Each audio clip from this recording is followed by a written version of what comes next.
My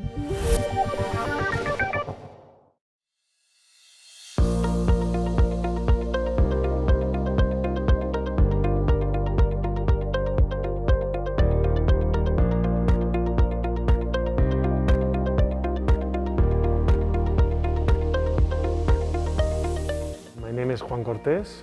I'm head of urban planning and landscape at AECOM in Spain. Today's presentation was focused on placemaking, connecting the dots from the room to the region.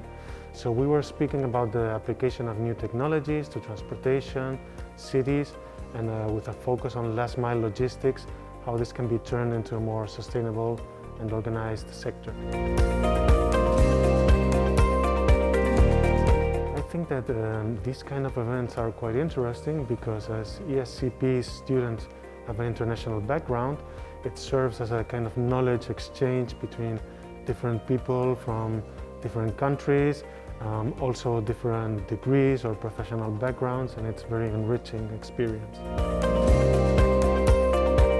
If I had to sum up the city sector in one sentence, I would say that this is an evolving trend, and it will become a kind of ecosystem which will have to balance the social, the environmental, and the economic aspects.